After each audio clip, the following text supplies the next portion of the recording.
Hi everyone, I'm Janet, and I will be talking a bit about the research that we conduct at my group in Aarhus, Denmark, called ScienceAtHome. Specifically, I'll be talking about how design and gamification empower citizen science, but primarily for education. And to give you a little background about how we came into computational citizen science, I will tell you about our lab. So it started off with one professor, Jakob Shearson, and an experimental physics group. And in the lab, we are attempting to build a quantum computer. And a quantum computer is built out of what's known as an optical lattice, which is a bunch of lasers that come together and form an egg tray of energy wells. And to build a quantum computer, you have to be able to isolate a single one of those atoms and move it from one place to the next without exciting it to the next energy level. And that can be compared to moving a sloshy liquid back and forth. How fast could you run with a glass of water without spilling it? So after years of experiment, we weren't doing so well in the lab, so we had an idea to create a game and see how people could contribute to this research. And that game is called Quantum Mousse. And here you can see that when a player moves the sloshy liquid back and forth, they're moving the XY direction of the laser back and forth, and when they're moving it up and down, they're changing the intensity. And the concept is that the best solution that the online player contributes can be converted to electrical signals that go into our laser in the lab. And the classical analogies of this are swinging back and forth, or a spring going up and down. And I know this is a bit of a big concept to get in just a few seconds, so I'll show you clips from a short animation that I did that helps explain how the gameplay contributes to real science. So in a regular computer, we have bits, which are zeros and ones, but in a quantum computer, we have atoms that are bits. So here I'll explain how the atoms are corresponded to the game.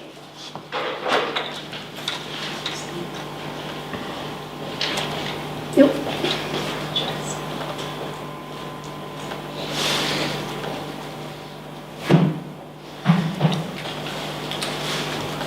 So this is how a quantum computer works. But what does it look like? The atoms that we use as quantum bits are pretty playful, and they like to run all over the place. To use them as bits, their movement needs to be slowed down, so we cool them to extremely cold temperatures. They are then trapped by shining a laser on them. The laser creates an energy valley, and the cold atom rolls to the bottom of it. To trap many atoms like this, we create something like an egg tray of energy wells. The atoms can now form quantum bit strings, and our quantum computer is ready to start calculating. We need to let the atoms interact by bringing them together. An atom is moved around with a device called optical tweezers. This is a laser placed over the atom, with the intensity of the laser increased to make the energy well deeper. With the atom tightly trapped, it can be moved around. Because the atom has such a hard time sitting still, it's actually more accurate to describe it as a wave. The crest of the wave indicates the point where we most likely find the atom, while the tails of the wave describe other possible locations. When we move the optical tweezers, the wave starts to slosh around. Move the tweezers too fast, and the wave goes all over the place. If we then try to locate the atom, we don't really know where to find it. To figure out how to best move the atom, we decided to play a game with it. We made a game out of the task of moving an atom. The player moves the well in which the atom is trapped. Moving the mouse downwards makes the well deeper. Moving the mouse left and right moves the well left and right. The atom in the game behaves exactly like a real atom in the lab. This means that a player is actually solving a quantum physics problem. One game play means one attempt to move the atom, and whenever a player finishes the game, we save the path in our database. When a player finds a particularly smart way to move the atom, we can retrieve the path and feed it into the controllers of the real optical tweezers. This will then transport the real atom in the exact smart way the player transported the atom in the game. Now, we can do the operations and calculations we were previously missing.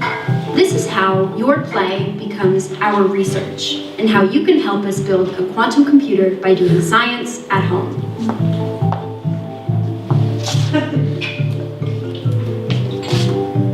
So I hope that gave you a little better understanding of how playing an online video game can help contribute to quantum physics research. And so what were the results? Well, they were very exciting. We found that when you take the data from the game and then optimize it and plug it into our attempt at a quantum computer, that the results are better than purely algorithmic solutions.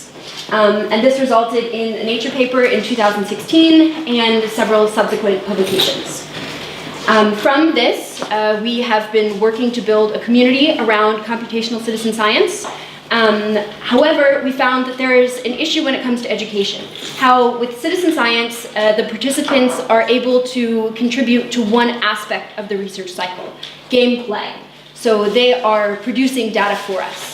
But how can we take that a premise and bring them in to contribute to many parts of the research cycle? So here you can see just a brief chart about some other computational citizen science games: Galaxy Zoo, Planet Hunters, ScienceAtHome, GWalk, and you can see time, skill, and then a researcher-defined task and a user-defined task. And I put Wikipedia up there because Wikipedia is, in the essence, a user-defined task. People are able to contribute online to what they want to broadcast to the world.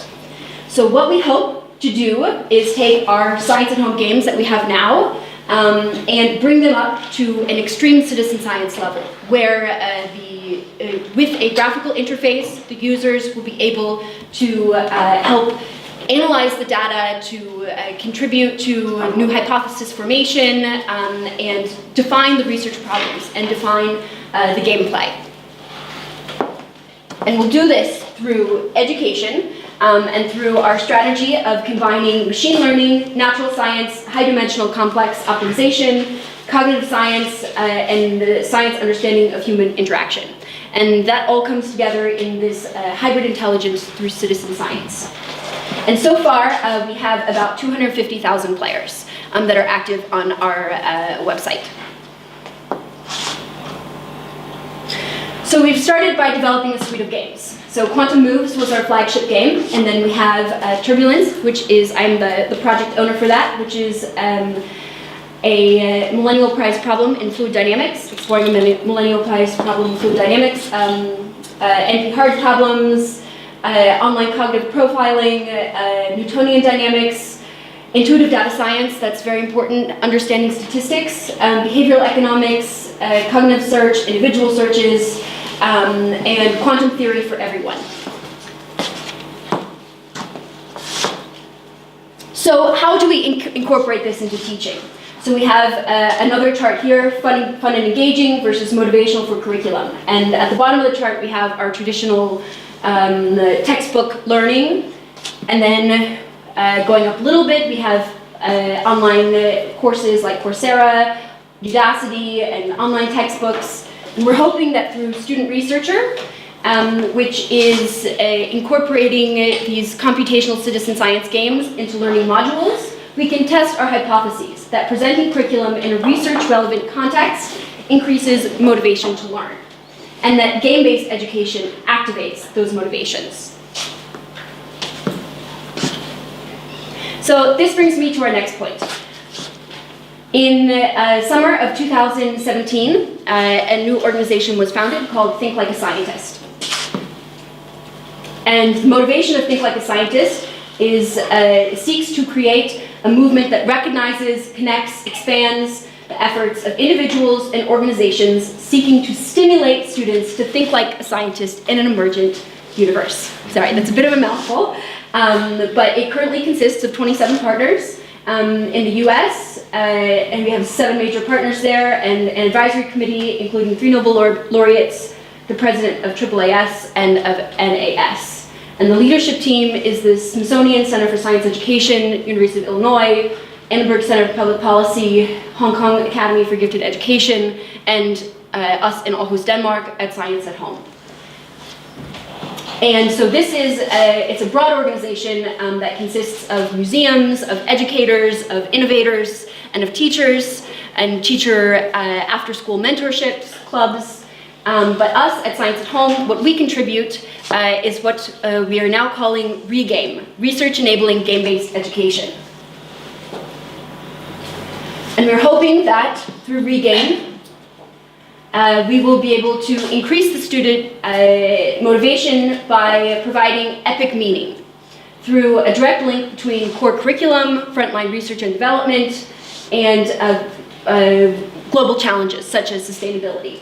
By demonstrating to students that knowledge is not static but can be expanded on even without graduate research education, and by turning normal teaching upside down, hopefully, to explore this engaging epic perspective. And so I want to briefly touch on this chart on the left.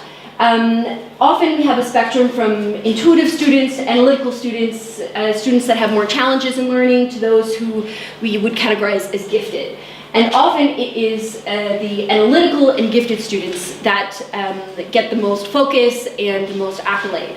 However, we're hoping that through these research-enabled game-based education modules and tracks that we can tap into students who have an intuition about science and how they can explore it themselves through non-formalistic progression. So, for example, we will take multidisciplinary topics and bring them together. If you take the example of climate, for example, you would start with a natural science phenomena like turbulence in hurricanes, in weather patterns, and then be able to see your data from that and analyze your data through a game-based interface in the stat world, and then understand about behavioral economics, about scarcity and sharing of resources, and to be able to incorporate these into a learning module.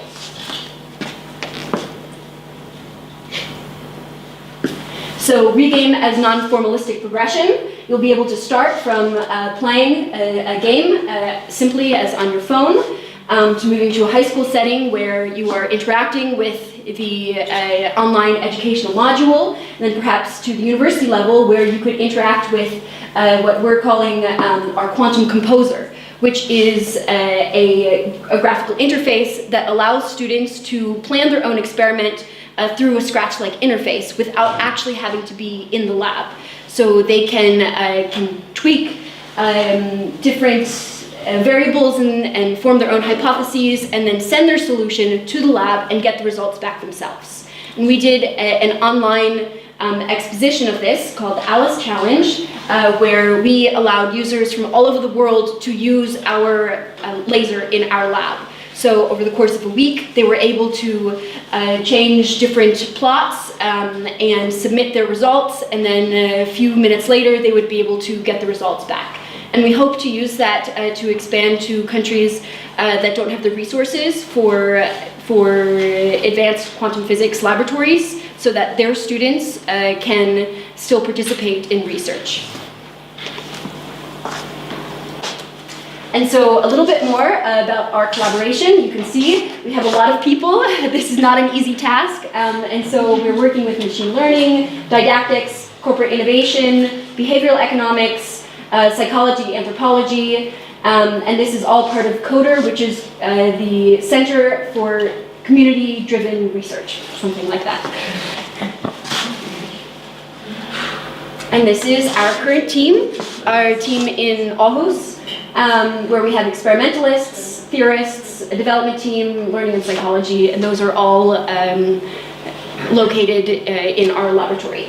And if there are any questions or comments, support, or interest, please contact me. We're always looking for more collaborations.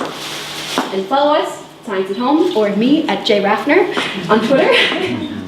And that's it. Any questions?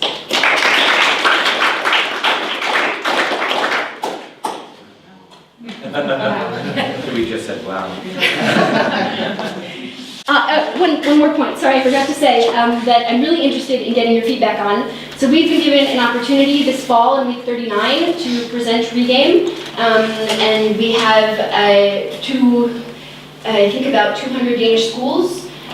So we'll have a base of over 100,000 student participants. We hope to get about 16,000 of them to actually participate, but we're still in the development phase of thinking about what educational hypotheses do we want to test through this, this initiative. It's a week-long,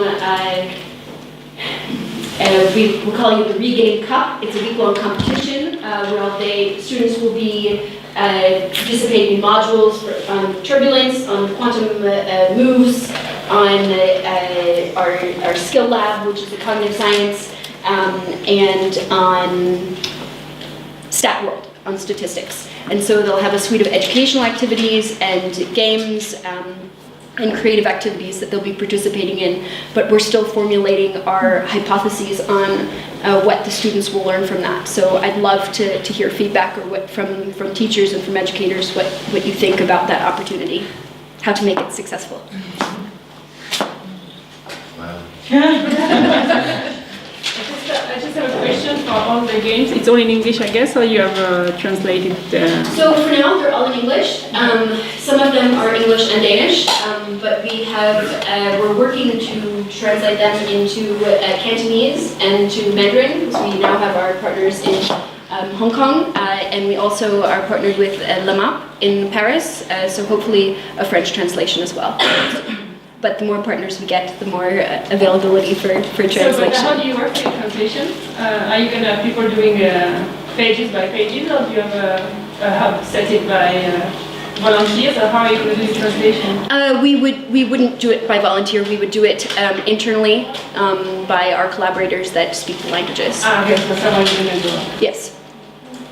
Yeah, there's a translation hub that has been settled by Institutus, the project Doing It Together Science. Okay, I'm not familiar with Launched that. a translation hub for all the citizen science practitioners to translate their resources. That would be wonderful. I'd love to hear more about that. There's a project. Yeah, this is their project, so they're gathering the people interested. Okay, And okay. there's a Slack and a forum. Well, I would definitely be interested in. There's also scientists that translates educational Science. Yeah, please send it to me. Any more questions? Any area you want me to elaborate on? We actually need to move along quickly. Sorry. So just one quick question, we'll take that. Gina? I mean, if we need to move, I can go. One quick question, yes. Okay. I was curious how you also then the engagement would work not on the gifted and intuitive, but if you kind of went under the x-axis to the so-called challenge students, or the students that don't always thrive in the classroom, or how their engagement, how you foresee or vision their engagement playing out with this game. Well, we hope that through an ability to, so I have this vision of, you can imagine a student going home or coming home and saying, oh, mom and dad, I played this game. It was really fun. What did you learn? Oh, nothing. I don't know what it was about. And then the next day they go back, oh yeah, I played this game. It's really boring. It was about Newtonian mechanics. I learned some stuff, but I hated it. And then the next day they come home and they say, oh, I played the first game again, and I learned that I'm actually contributing to a quantum computer. So that they kind of go through a process of having fun and seeing this opportunity, and then still having to go through the challenging experience of learning some of the material, but then seeing this bigger picture that their gameplay and their research is really contributing to a greater mission, and for that to help motivate students. But it's been untested. We're still unsure, but we hope. Thank you very much.